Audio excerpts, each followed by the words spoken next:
Welcome to Fearless University, the podcast where we discuss, dissect, and examine some of life's greatest fears. My name is Coach Lane Lee, performance coach and fear psychology enthusiast, here to help you understand your greatest fears. Fear is my passion, curiosity is my nature, and understanding is the gift I seek to share with all who will listen. Because if we seek to understand more, we can learn to fear less.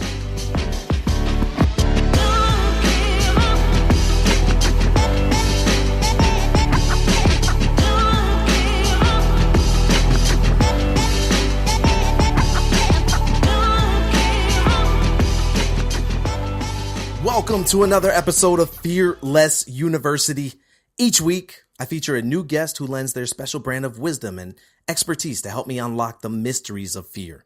What we discuss is not an exact science, but in all things, we seek understanding. Because it's not about being void of fear, but understanding more to fear itself less. I want to thank you for spending some time with me today, wherever you're listening. Be sure to like and share this episode if you find it helpful or entertaining.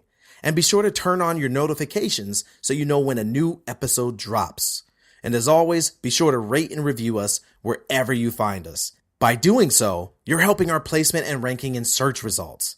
Help me touch the lives of millions of people around the world, adding value to their lives, helping them to understand more, and in turn, fear less. I hope you're ready to be uplifted today, my friends, because this is a special episode that's almost taken 2 months to put together.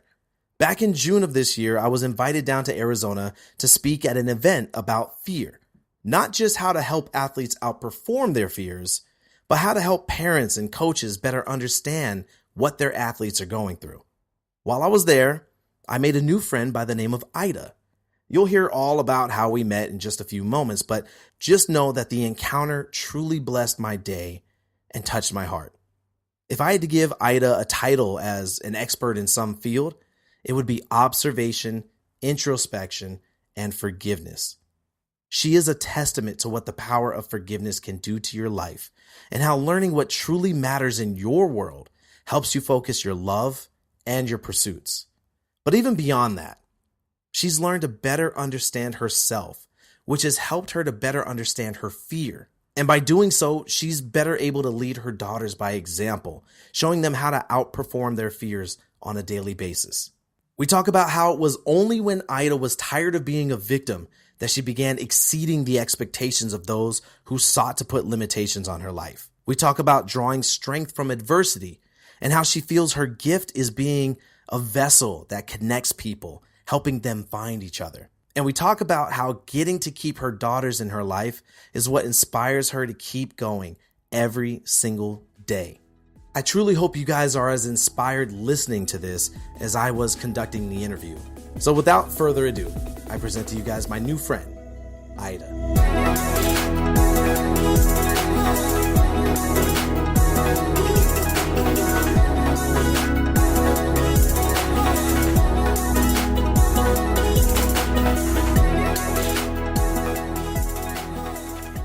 Hey you guys, what's going on? Coach Lane here for Fearless University. I am super excited about today's episode. It's an episode that's been like 5 or 6 weeks in the making. No one's fault but my own, of course. I've kind of taken a little hiatus from doing episodes over the summer just because it's been such a stressful schedule trying to find time this summer for episodes, and I didn't want the quality to suffer. But regardless, I'm super excited. I've got a young lady with me today that just inspired me when I met her, and I had to have her on the show. So about 5 weeks ago, I was invited down to Arizona to speak at an event my friend Dave Kirshner put together. To the staff and everyone he introduced me to, I was referred to as the fear guy, and would then have subsequent conversations that directly reflected that introduction. And I loved it because it was allowing me to jump directly into conversations about a subject I'm so passionate about, learning about people's fears and helping them to see and understand them differently. While I was seated at the hotel bar grabbing lunch, one of the staffers started a conversation with me and simply asked what it was that I did. So I went on to tell him about, how I'm a performance coach specializing in tumbling technique and helping athletes to understand their fears in an effort to outperform them. And after about 10 minutes, he grabbed his food and he headed back to the event. And then a few moments later, the young woman tending bar turned to me and said something to the effect of, I was listening to what you were saying about fear, and it sounds a lot like what I tell my daughters every day. We started talking, and I was so moved by her strength, her tenacity, her resilience, her whole joie de vivre that I had to ask her to be on the show. And that's what got us here today. And this is what I love. My guest today is not a specialist, a scholar, a guru. She just told me she's never been interviewed before. She's a woman and a mother who's just trying to raise 3 strong women herself. Aida, thanks for being on the show. No problem. How you doing? I'm good. How have you been since we last spoke? Good. Just continuing to grind, teach my girls and trying to raise them as best as I can. Yeah. No, it's an everyday thing. So, this is fun because this is something that's new for you. And to be honest, like interviewing people is still new for me. I'm just doing what I love doing and just talking. So no pressure, of course there are no right or wrong answers or anything like that. I just want to learn more about you. And as I told you that day, I really think that, your story, no matter how long or short it may be, just your story, I know is one that can resonate and, connect with so many other women out there and listeners. And I think that that's an important thing is, I want to put value out into the world. And I think this is a valuable conversation to be shared. So tell us a little about yourself. Who is today's Aida? Oh, wow. Today's Aida is a lot different than what she used to be. I am more of a grab life by the horns, enjoy every moment, whether it be happy, sad, just, enjoy life to its fullest. That's what we humans are pretty much here for, whether you're trying to find yourself, whether you're lost and need guidance, just, trying to find who you are in today is a fabulous thing. And it's, it's life. I don't know. Yeah. No, what kind of joy do you see yourself experiencing on a daily basis now that you kind of have that outlook on life?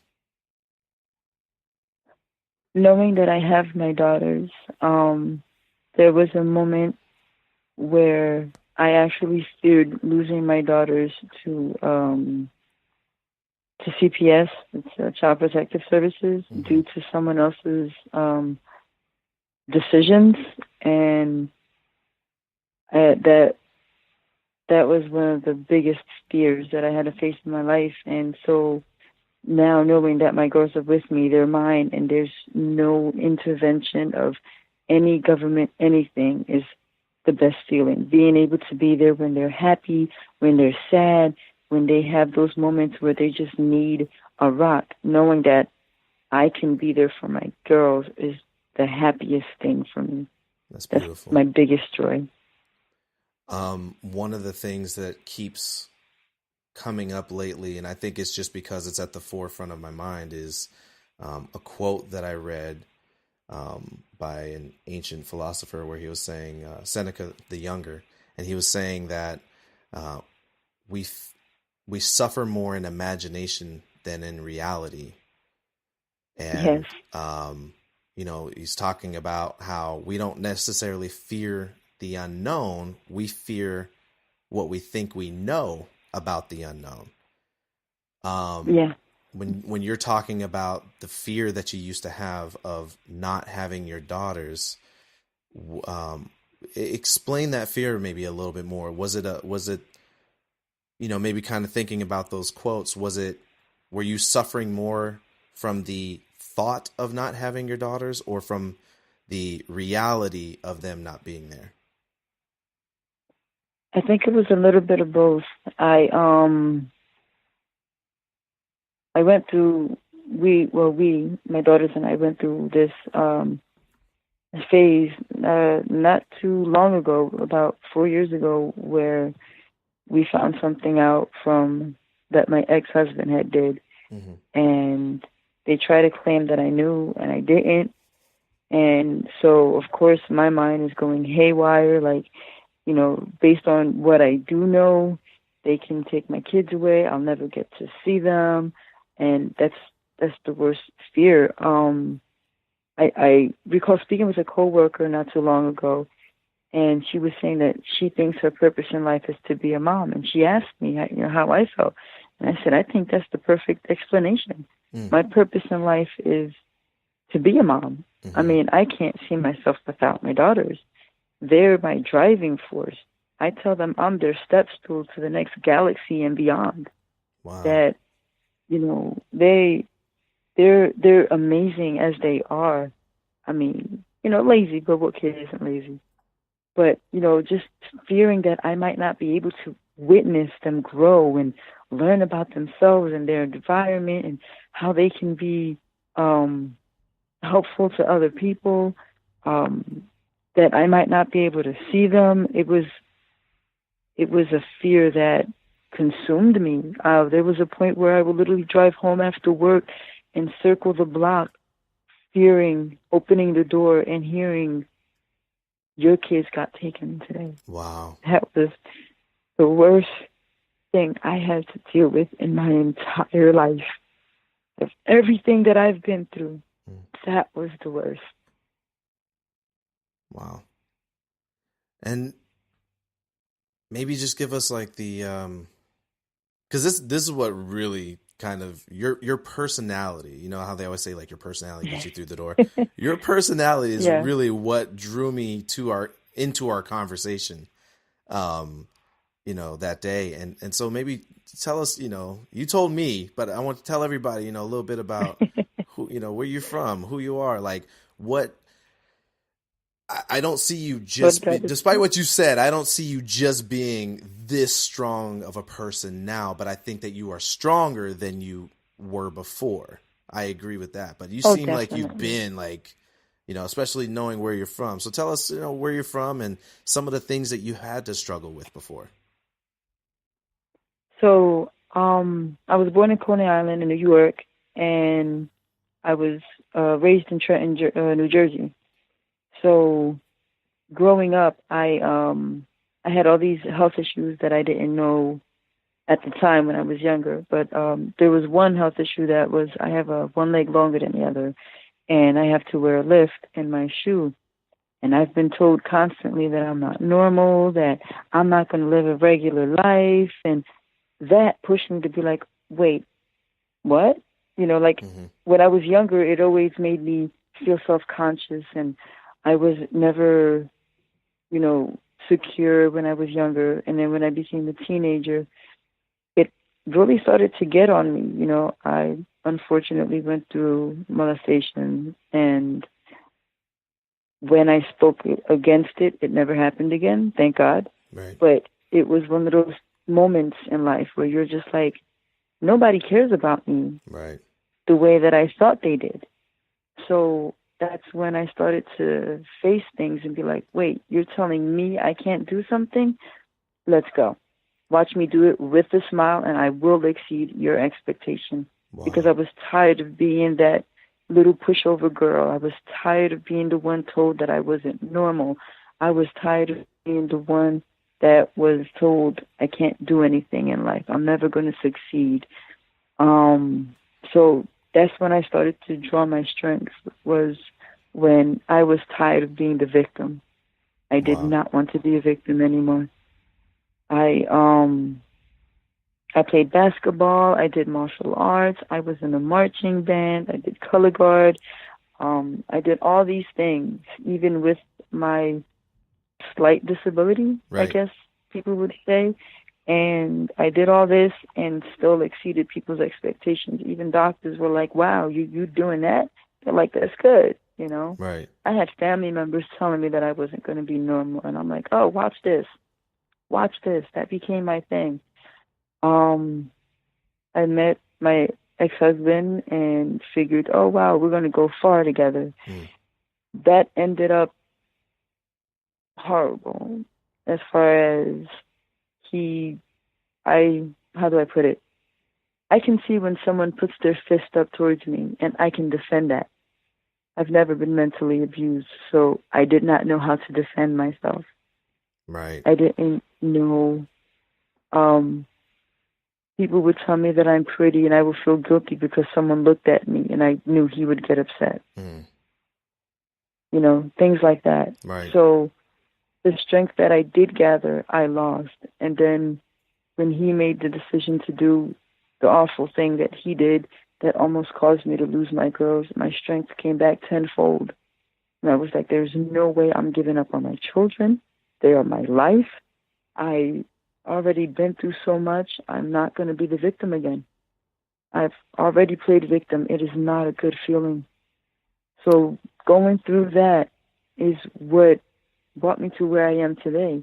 Wow. Where I want young women to know, like every young woman that I come in contact with and they're telling me some of their stories, I share with them a little bit of mine. And I'm like, you know, when it comes down to it, if you want to think about it in a logical manner, who's paying your bills? Who's taking care of what you have to take care of? You. Right. No one else. So when people come and they give you encouragement, take it. Right. But when they give you discouragement, you push it to the side and be like, you know what? I know who I am. And that's where I am today. I don't want to be that victim anymore. I don't want my girls to be victims. What so would you I say? have to push. I'm sorry. What would no, you, you're fine. I was gonna say, what would you say to the girls and the women whose victim mentality is so strong and the confidence is so low to where they feel like, you know, I hear you and you sound so strong. I don't feel like I can be that strong to actually step up and say something or do something. What would you say to a young girl or a woman that approached you and you're sitting there talking to her, but maybe she just doesn't know how to take that first step? Because I know that first step in anything you're talking about is usually the hardest step to take. Oh, yes, it is. I looked in a mirror and did not know who I was. I've looked in a mirror and cried because I lost who I was. That first step is indeed the hardest step. But remember, to get from point A to point B, you have to take that first step. It's going to be the hardest step you ever take. But remember, even when you was a baby and you started walking, you kept falling down. But look at you. You can walk from one sofa to another chair to the fridge.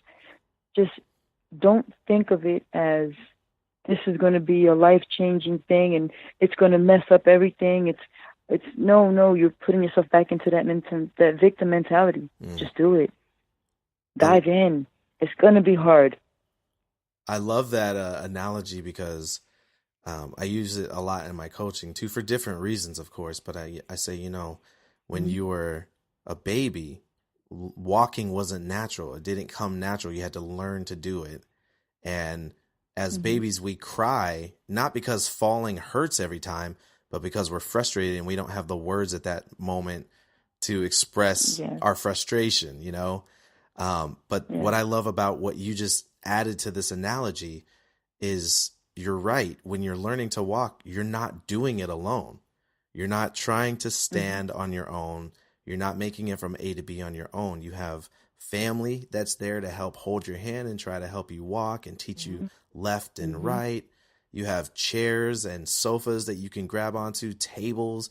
You have other things that you can hold on to for assistance. And I think that was just a beautiful analogy that you just illustrated to say you're not alone. You have people in your life that care about you who will support you, and you have other things, resources at your disposal that you can use. I know there are hundreds of organizations out there, but I think that the biggest thing, especially with mental abuse, the biggest thing that the abusers count on is that first step usually involves speaking your fear and your frustration and your abuse out. And they know that a lot of people will not talk. They're ashamed to talk about what they're going through in the first place. Yeah. Oh, I was ashamed. I was very ashamed. My family saw, and his family saw, and they were strong people when they would say this, and I would defend him. Oh no, it's because of this. Oh no, it's because of that. But when I was alone, I would look in the mirror and cry, knowing I was wrong. I would always think everybody needs to be loved, so he needs to be loved. You need to first love. You can't love anyone until you first love yourself, because then it's not love. Right. It took me forever to understand that. Right. And that level of compassion is crazy, that even in your abuse, you were still thinking he's doing this because he doesn't love himself. Yeah. It is. I'm telling you, it's a trip. It really is a mental trip. Yeah. Wow. So when everybody sees it, yeah, they just have to open up their eyes. When did you first start? When did you first start talking about it? When it came to like what he did, and it was like, okay, I'm not defending that action. It was that one thing that made me say, no more. No more will I be a victim, because now my daughters are looking towards me. And if I'm a victim, they're going to be a victim. We have to remember, I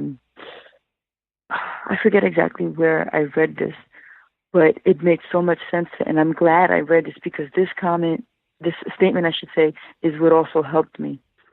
When a child speaks the word mother, they speak it as they're speaking the word God.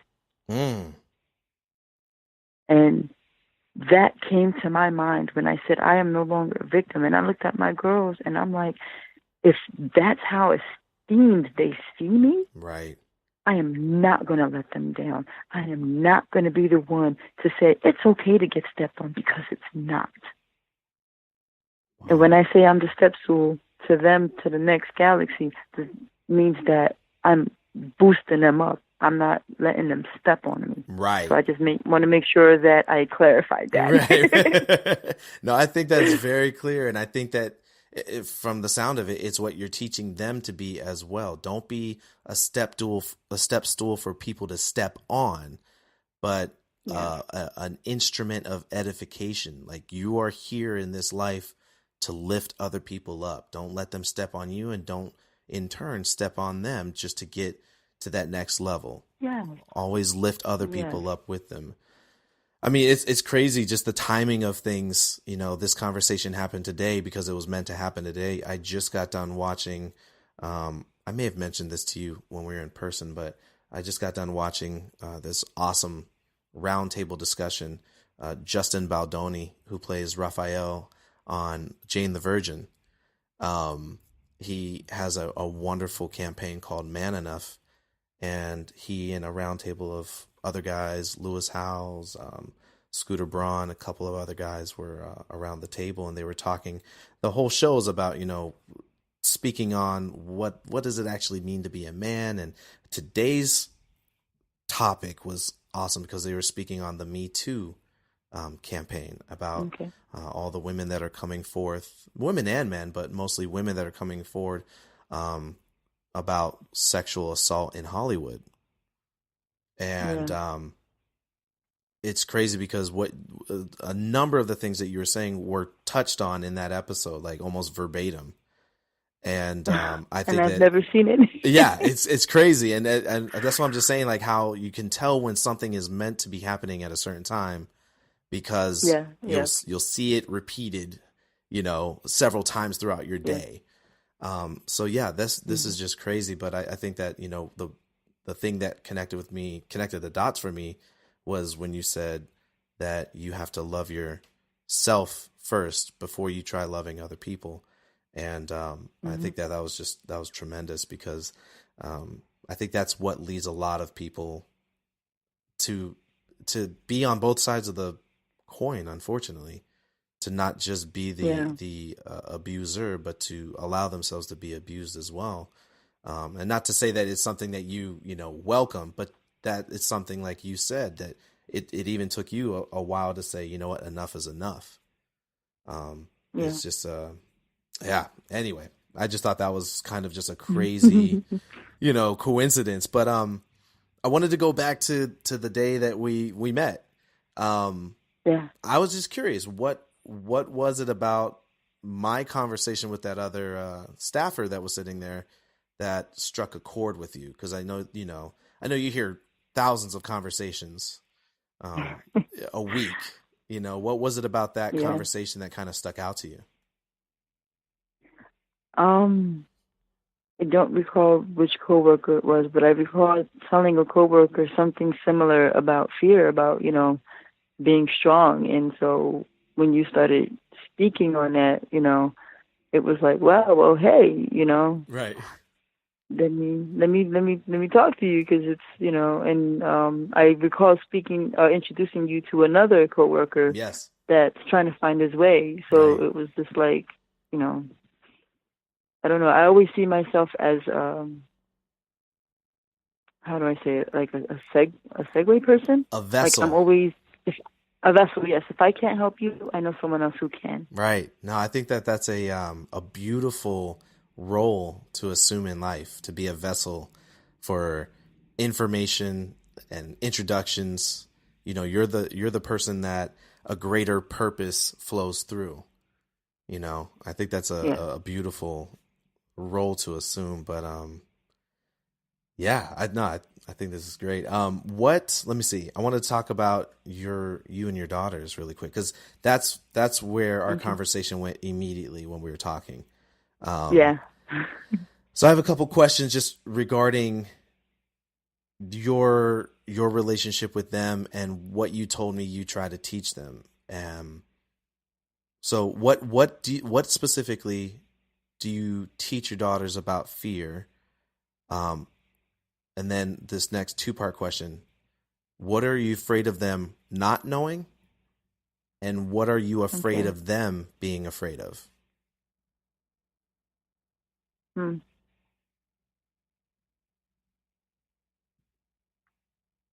Um, I know one of my biggest fears is them not knowing how to defend themselves mentally, spiritually, physically. I I try to instill in them, um, as far as like, spiritually, always try to keep your mind intact, always, because the devil's playground, idle hands is the devil's playground. Mm-hmm. So when you're literally bored and there's nothing to do, that's when your stupid thoughts go into your head. Mm. That's when you're like, oh, well, let's see what happens with this, and accidents happen and things like that. So I always try to keep them busy somehow. Reading a book, they love to read, which I got to tell you, for me, when I was younger, that was not my favorite thing. So I love that right Preaching to there. the choir. That's how I am. I'm still Yeah. struggling with learning to love reading. Yeah. It's so hard. But it's so my biggest fear is them not knowing how to approach it. But another one is not knowing enough.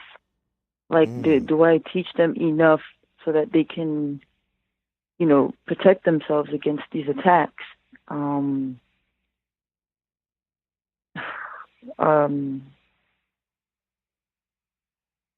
Let me see. I'm going to use my oldest for an example right now.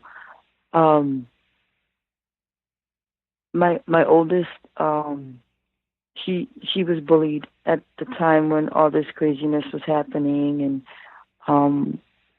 I recall one day she too was just like, enough, because I would always tell her, well, no, it's not okay for people to hit on you, and you have to defend yourself. And so she finally stood up to her bullies, and they stopped messing with her. And then she also saved a few people's lives. And what I mean is, they would tell her that they wanted to commit suicide, and she took the proper steps to ensure that that would not happen. Wow. And that was like eye-opening to me.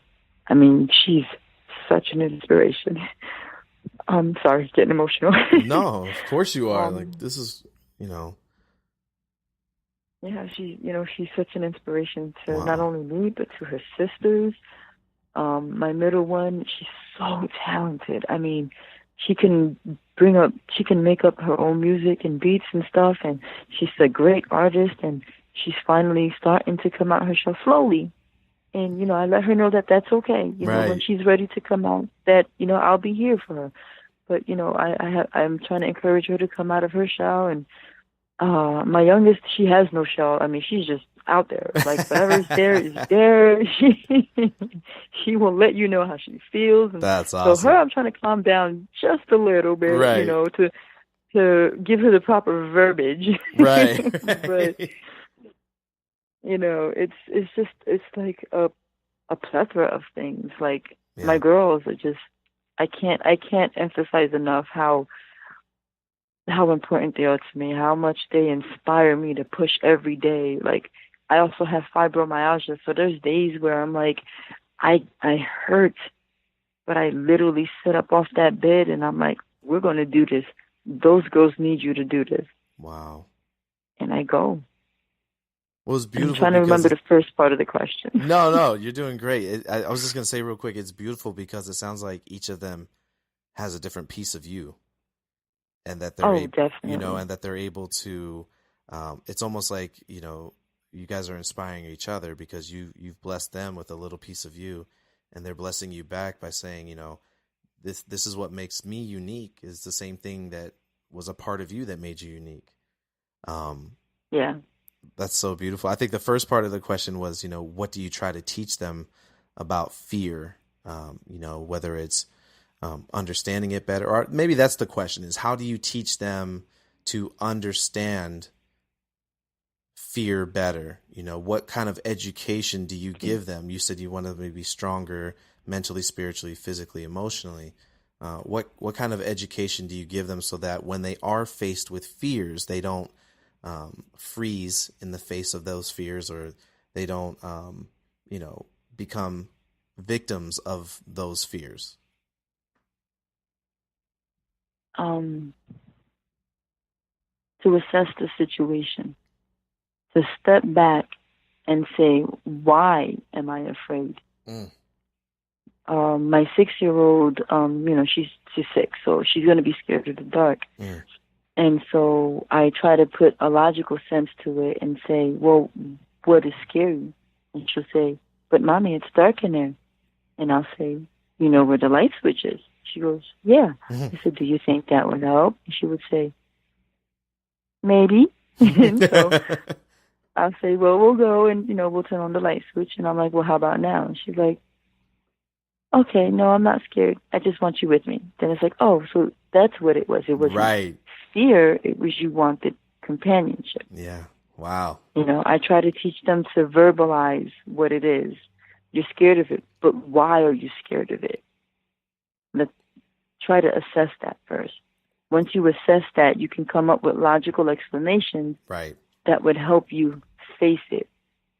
I mean, everyone has an illogical fear sometimes. Like, mine is heights. Like, I know I'm not literally going to fall off of this. Right. So let's see. If I look at the horizon, maybe that'll be better as opposed to staring and imagining, like you were saying earlier. And, the fear of imagination. That's like, oh, my God, I'm going to get sucked up by gravity and it's going to, take me Right. down. Mine is the ocean. People laugh at me all the time, but more specifically, it's what I don't know is in the ocean, and some of what I do know is in the ocean. People laugh all the time. I tell them I'm afraid of whales, and they laugh because they're like, whales are like gentle giants, and I say, I get that, but they're also the size of a dinosaur swimming in the water, and it's like I said, it's not that we fear the unknown, we fear what we think we know about the unknown. And so for me, I'm afraid of being in the ocean and not seeing something that big swimming up next to me. It sounds ridiculous. I can't explain it. No, it's not ridiculous at all because I totally get it. Like, I see this big old whale swimming by me, I'm going to feel minuscule. Oh, I'm going to be like, oh my God, if this thing decides to turn, how am I going to react? Right. And that's where you sit there and you step in and say, okay, logically, I know this is a being that's not going to hurt me. Right. Exactly. So let me embrace the beauty of it as opposed to fearing what I see.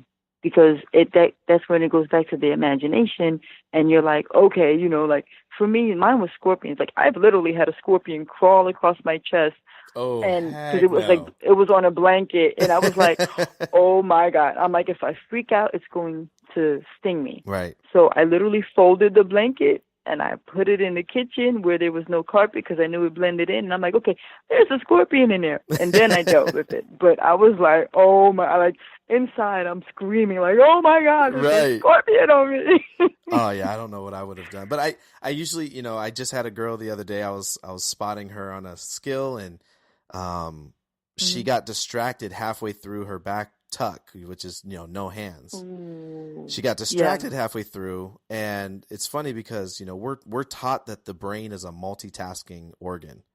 We're taught that the brain can do multiple things at once, which is inherently true, but its sole purpose is to focus. It's a focus thing, So it wants you to focus on completing one task at a time. And when we get distracted from that, and you are having other variables, that you haven't to pay attention to, it gets dangerous. And it's funny because the body reacts in two ways. Like when you're spinning, the body spreads itself out to slow down the spin. And then when we're standing still, or when you're not spinning, the body does the opposite. It crunches in to protect itself, like from a predator. And so since she was spinning, she spread herself out, and I slowed her down as much as I could. And thankfully it was enough so that she came down on her back, and she was good to go. She started laughing right away.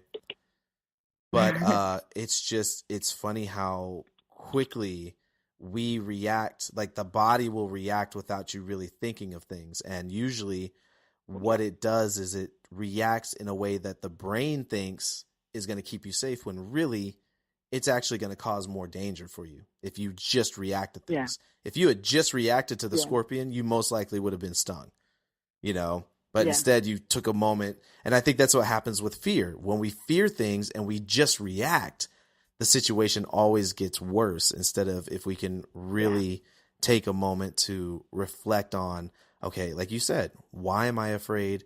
And how can I logically think about what's actually happening to me right now?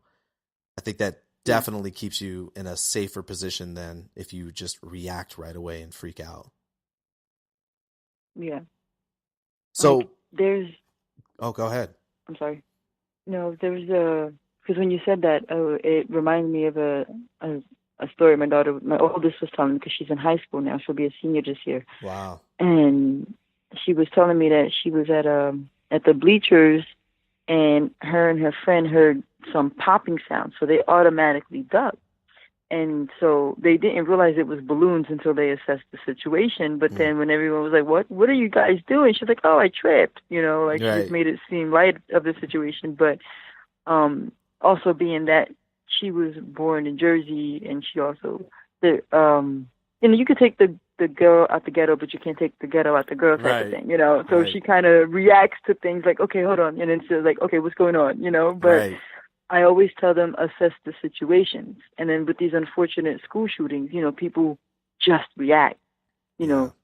Take a minute to assess the situation. Don't run towards the danger. Look to see what's happening, but don't put yourself in it, And it's just one of those things with the reacting thing. Like my 12-year-old choked on a candy, and I was like, okay, don't just react because she's going to react because she's seeing me. So I have to be as calm as possible. I helped her. I did the Heimlich. I took the plastic out her mouth. It was like one of those roll-up things. Yeah. And then when she was fine, I walked away and cried. Wow. Because it was so scary. But at the moment, it's like, okay, we have to take care of the situation. Feelings could come in later, but let's be as logical as possible without making it worse. So true. And it's funny because I know some people will hear these stories and analogies and just think, oh, that's just coming from a mom. And it's like, this has nothing to do with No. just being a No. mom, or this is being a human being. Like, this is stuff that, Yes. anybody can relate to, because this is how we all behave. This is human nature. Mm-hmm. We're predictable like that. And I think that it's super important to Yeah. see through what's actually being said or what's being said on the surface, and look through to what's actually being said, is that, emotion causes reckless decisions in the moment. Yes. So if you're in the moment and there's an emergency, think logically, keep a cool head. And I think that that's the other important thing to bring in here, is that the more you prepare, and this is what it sounds like you do with your daughters, the more you prepare for that moment when fear tries to take over, the more prepared you are, the better able you'll be to navigate around it and stay in that logic place, or that logical place, because that's what fear does. It inhibits progress and movement, and it holds you back from getting outside of a comfort zone, whatever that comfort zone may be. It prevents you from taking that necessary leap forward. Yeah. I mean, there's that saying, and the saying is purposely, there's nothing to fear but fear itself. Amen. If you let it take over, then that's it, you're stuck. Yeah. But once you think about it and assess it, then you're like, well, what am I really fearing? Right. And I think that's the hardest thing that people have to do. And I know it was for me. It was like, what? Face my fear? Oh, you're crazy. Ha! Right. No, it's, think about it. And there's so many terms that I've, in these last 3 years, I've been studying fear and talking more about it. And as I continue to talk about it and develop my own philosophies and stuff about it, there are terms that I have denounced or not liked, that pop culture has made very popular when it comes to fear. Conquering your fear, destroying your fear, overcoming your fear. Those are all physically aggressive terms. They all involve some sort of struggle in which you're fighting against fear. And I try to be of the advocacy of, or the side of the table where you're saying it's not about fighting your fear. It's about learning to understand it and embrace it. And I think facing your fear is the only term that's been popularized that I like, because it's true. In order for you to get to a place where you can, I start saying, outperform your fears, right? In order for you to get to a spot where you can outperform your fears, you have to first stop running, turn around, and just get very uncomfortable and come face to face with what you're actually afraid of. And like you were saying earlier, that's that first step, and it's probably the most scary, uncomfortable step you'll ever have to take in your life, no matter who or what you're afraid of. But there has to come a time, if you're going to see any sort of growth in yourself, in your business, in your family, you have to stop and you have to turn and say, I'm here, enough running, let's do this. Yes. Wow. I mean, don't your feet get tired from running? Oh man, seriously. And like you said, it is so scary, but there has to come a point where you have to stop and say, I'm done. I'm tired. And there's a difference between giving up and, saying enough is enough. Just because you stop. And I think I think a lot of people keep running because they're like, well, if I stop, that's me giving up. And then they're afraid of being consumed by what they're running from, instead of saying, they must have never heard. I'm sorry. No, go ahead. They must have never heard that saying where it says, you can fight the battle another day. Yes. You don't have to do it all in one day. Losing one battle doesn't mean you lose the war. Exactly. It's huge. This is why I enjoy talking to you, because you like myself, you're just full of quotables, and I love it because it's like, you're connecting all those philosophical dots yourself, and Yeah, we had a great conversation. I wanted to ask you, Yeah. you kind of Hmm. already touched on these questions that I had. I was saying, you already told us about your own struggles with fear and how fear was holding you back in life. You already told us what changed within you. You Hmm. sent me a picture because I requested a picture to put on the cover. And I, I, this is just me. I'm just a curious person Hmm. like this, but I know that you probably chose that photo for a reason. And I thought it was really dope because you're standing in front of a neon sign that says, "Face me, face you." What? Well, I'm accidentally covering the eye. That was my mistake. Okay. it, So it says, "Face it me, says I face face you." me, I face you. Yes. Okay. Regardless, why was it important for you to take a photo in front of that neon sign? I was telling my daughter my oldest likes to take photography, and so I was like, baby, we need pictures. We need pictures. So my brother had came down to visit us, and he brought my nephew, and so we went to the Phoenix Art Museum, and Hmm. so we walk in, and my brother, he's also a speaker and stuff, and I was just like, I need something, I need a good statement. I want if if young women are going to listen to this, I want something to stand out, even in the photo, that makes them go, wow. Yeah. And we literally walk into the museum, and that is right there. And I'm like, Shut oh up. my God, I love that. Thank you, Lord. That is awesome. See, this is what I'm talking about. Like things just come together when they're supposed to. Hmm. Wow. So you saw that, and of course it clicked. You're like, "This is perfect." But why? Yeah. Why was that perfect to you? What was it saying to you in that moment? In that moment, it kind of brought me back to that moment when I remember looking in the mirror, and I'm like, who are you? And Mm, I'm literally facing myself. I'm facing my fear, because at that moment, it's me I'm fearing. I am the unknown because I don't know who I am anymore. mm. So if I could literally, that kind of projected it. So, being that we were talking on fear and taking that first step, that was the hardest step. I mean, the hardest thing was to come to the realization that I was the unknown now. Right. I didn't know how I was going to react to anything. That was scary.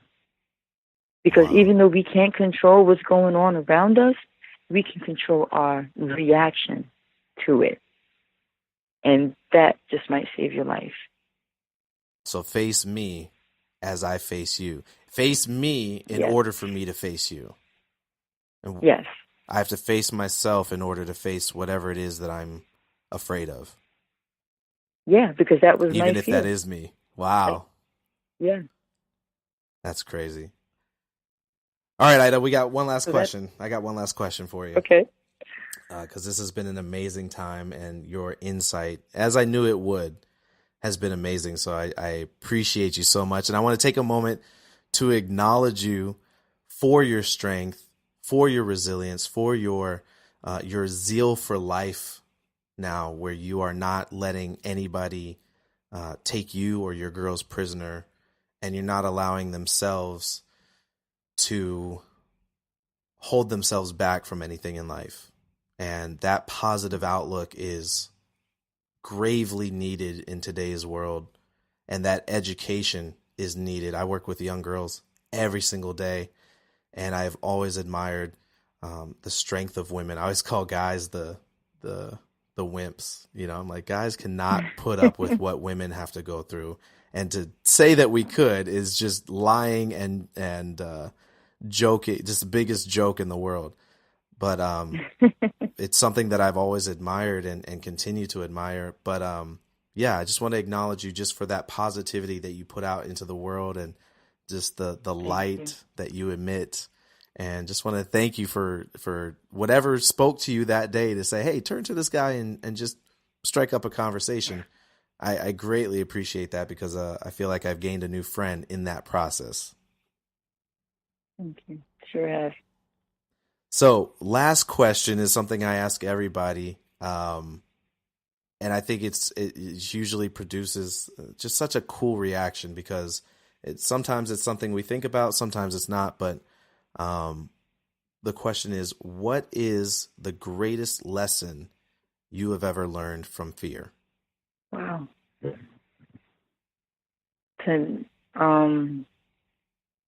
Instead of using it as a crutch, use it as rocket fuel.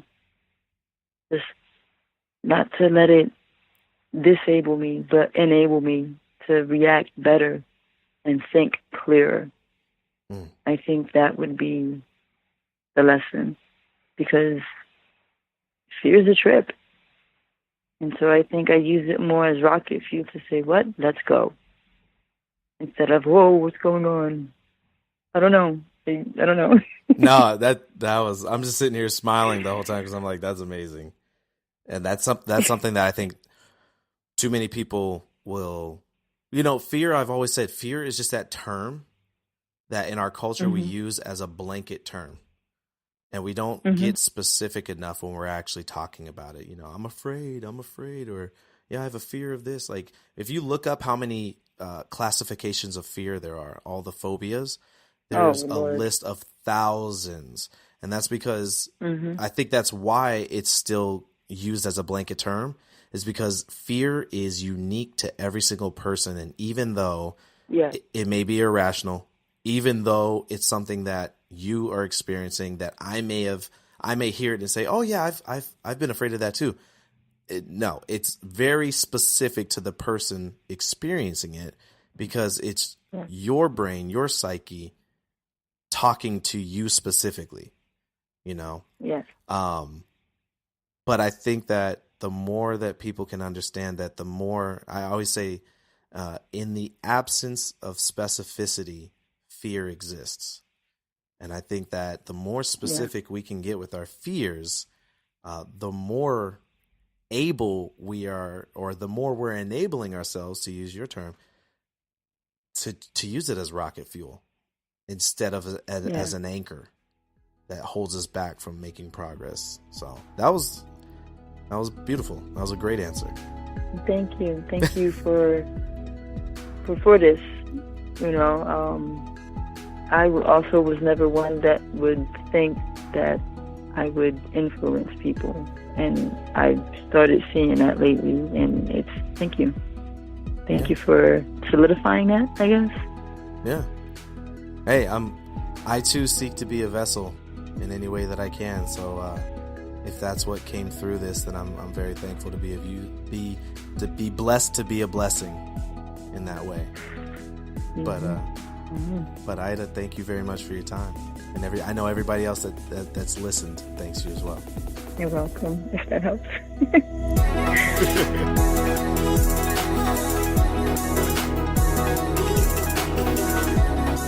There you have it, guys. Another episode is in the can. I want to thank my guest Aida for an amazing time today, and for being a genuine soul and sharing her story with us. Remember, wherever you're listening, be sure to follow us and have your notifications turned on to be notified the moment a new episode drops. If you're listening on iTunes, please rate the show and leave us a review. It's my vision to touch the lives of the masses and add value to the world, and every like, rating, and review only helps me further realize that vision. Remember, guys, closed mouths don't get fed. If you don't understand something, ask questions and seek understanding. Because if we seek to understand more, we can learn to fear less. Remember, you can find me almost anywhere online at Coach Lane on Instagram. That's where I hang out the most, and at Coach Lane Lee on Facebook. Thanks again for joining us today. Whatever it is you do, go out there and get after it. I'm Coach Lane. I'll catch you on the flip.